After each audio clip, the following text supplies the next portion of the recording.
Hello, Namaste. Welcome to my channel AP Political Fever. Let's start the video for today.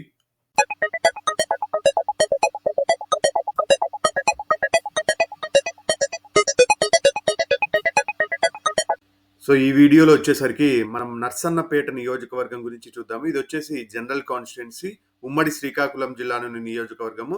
ఇది Srikakulam parliament పరిధి కిందకి వస్తుంది. ఇక్కడ కులాల వారి ఓట్లు ఎలా ఉన్నాయని చూస్తే ఇక్కడ తూర్పు కాపు సామాజిక వర్గం దాదాపు 30,000 దాకా ఉన్నారు. ఇక్కడ పొల్లనాటి వెలమలు దాదాపు 65,000 మంది ఉన్నారు. ఈ నియోజకవర్గంలో అత్యధిక ఎక్కువ కౌంట్ ఉన్న సామాజిక వర్గం ఇదే అని చెప్పొచ్చు. కాళింగ సామాజిక వర్గం కూడా 28,000 మంది ఉన్నారు. శెట్టి బలిజలు 25,000 మంది ఉన్నారు. ఎస్సీలు దాదాపు 30,000 దాకా ఉన్నారు. సో ఈ నియోజకవర్గంలో రాజకీయ పెత్తనం వచ్చేసి పొలనాట వెలమ సామాజిక వర్గాన్ని అని చెప్పొచ్చు. తూర్పు కాపులు కాళింగ సామాజిక వర్గము ప్లస్ శెట్టి బలిజలు కూడా క్రియాశీలకంగా ఉన్నారు. ఓవరాల్ గా నియోజకవర్గంలో 2,20,000 ఓట్లుంటే దాదాపు 65% అంటే 1,30,000 దాకా బీసీ సామాజిక వర్గాలే ఉన్నారని చెప్పొచ్చు. ఎస్సీలు ఒక 30,000 దాకా ఉన్నారు. సో దాదాపు ఇంకొక 20% దాకా ఓసీ అందరూ ఉన్నారని చెప్పొచ్చు. దాంట్లో బ్రాహ్మణులు కానీ లేకుంటే ఓసీ వైశ్యులు కానీ ఇట్లాంటి వాళ్ళందరూ 20% లోనే ఉన్నారు. మిగతా 80% బీసీ ఎస్సీ సామాజిక వర్గాలదే అని చెప్పొచ్చు.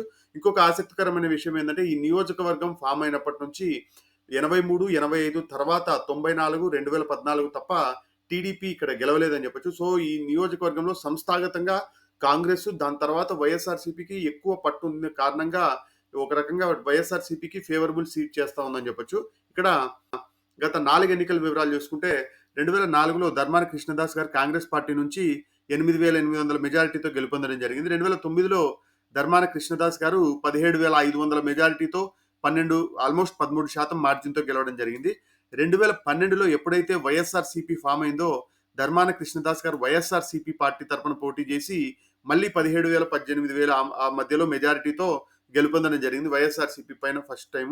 2014లో బగ్గు రమణమూర్తి గారు టీడీపీ నుంచి 4,800 ఓట్ల మెజారిటీతో 3.1% మార్జిన్తో గెలవడం జరిగింది. 2019లో ధర్మాన కృష్ణదాస్ గారు వైఎస్ఆర్సీపీ నుంచి దాదాపు 19,555 ఓట్ల మెజారిటీతో ఆల్మోస్ట్ 12% మార్జిన్తో తిరిగి ఘన విజయం సాధించడం జరిగింది. సో ఈ నియోజకవర్గంలో గత 20 సంవత్సరాల నుంచి చూసుకుంటే కేవలం ఒక్కసారి మాత్రమే టీడీపీ గెలవడం జరిగింది. అంతకు ముందు కూడా ధర్మాన ప్రసాదరావు గారు ఈ నియోజకవర్గం నుంచి 2 సార్లు ప్రాతినిధ్యం వహించడం జరిగింది. సో ఈ నియోజకవర్గం ఎటు చూసుకున్నా కూడా కాంగ్రెస్ పార్టీకి దాని తర్వాత వైఎస్ఆర్సీపీకి కొద్దిగా ఫేవరబుల్ సీట్ అవుతా ఉందని చెప్పొచ్చు. ఇక్కడ జనసేన కాపు సామాజిక వర్గం ఓట్లు ఉన్నప్పటికీ జనసేన మాత్రం నామమాత్రమే అని చెప్పొచ్చు. గత ఎన్నికలలో కాంగ్రెస్ అభ్యర్థి కన్నా జనసేన క్యాండిడేట్ కి చాలా తక్కువ ఓట్లు వచ్చినాయి. సో వైఎస్ఆర్సీపీకి గత ఎన్నికలలో 86,797 ఓట్లు వస్తే టీడీపీకి 67,242 వచ్చినాయి. జనసేనకి కేవలం 2,462 మాత్రమే రావడం జరిగింది. అప్పుడు ప్రజారాజ్యం పార్టీ పోటీ చేసినప్పుడు ప్రజారాజ్యం పార్టీ 3వ స్థానంలో దాదాపు 25,000 ఓట్లు రాబట్టింది. బీజేపీకి 881 ఓట్లు మాత్రమే రావడం జరిగింది. సో కూటమి పరంగా చూసుకుంటే 70,585 ఓట్లు కూటమికి రావడం జరిగింది. డిఫరెన్స్ చూస్తే 16,200 ఓట్లు వైఎస్ఆర్సీపీకి అదనంగా రావడం జరిగింది. సో ఇది సిగ్నిఫికెంట్ మార్జిన్ అని చెప్పొచ్చు. ఏదైనా నియోజకవర్గంలో 10,000 కన్నా ఒక కూటమికి కానీ లేకుంటే వైఎస్ఆర్సీపీకి కానీ ఎక్స్ట్రా ఉంటే అవి సిగ్నిఫికెంట్ మార్జిన్ అని కూడా చెప్పొచ్చు. ఇక్కడ ఈయన బగ్గు రమణమూర్తి గారు ఈయన 2014 నుంచి 19 వరకు టీడీపీ పార్టీ తరఫున ఎమ్మెల్యేగా ప్రాతినిధ్యం వహించాడు. 2019లో పోటీ చేసి ఓడిపోయారు. 2024లో కూడా తిరిగి ఈయనకే టికెట్ ఇవ్వడం జరిగింది. సో ఈయన ఇప్పుడు మళ్ళీ పోరాడుతూ ఉన్నారని చెప్పొచ్చు.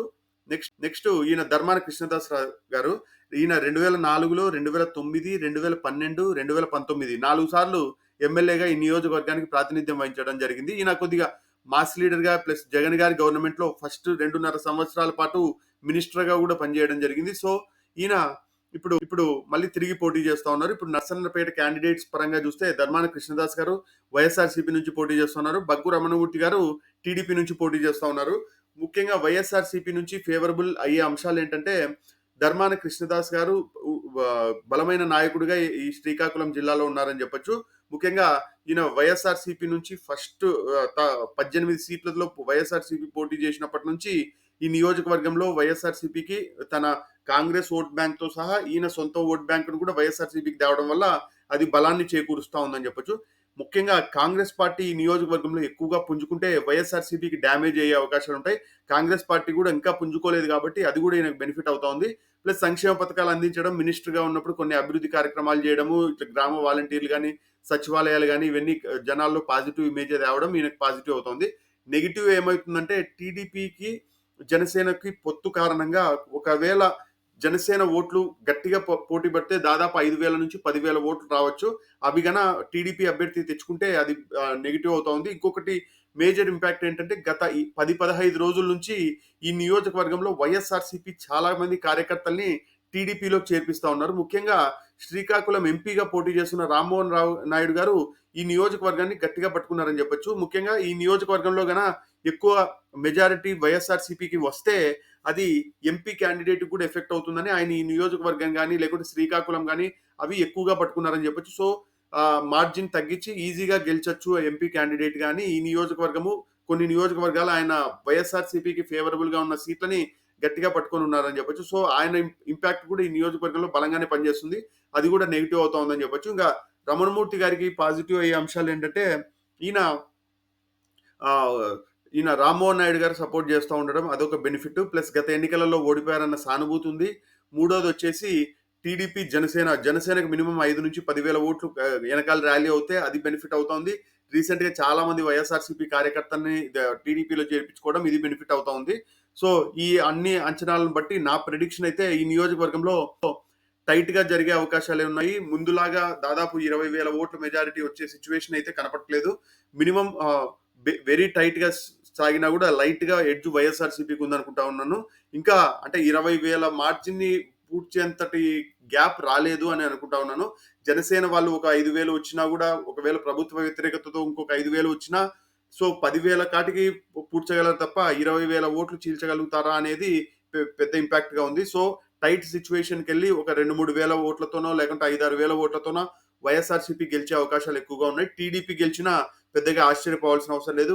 ఈ పోల్ ఎలక్షనీరింగ్ గట్టిగా చేసుకుంటే టీడీపీ అయినా గెలిచే అవకాశాలున్నాయి. సో ఇది నా ప్రిడిక్షను. ఈ ప్రిడిక్షన్‌తో మీరు ఏకీభవిస్తే కామెంట్‌ల రూపంలో తెలియజేయండి. అలాగనే please subscribe to my channel. Have a good day. Thank you. By by.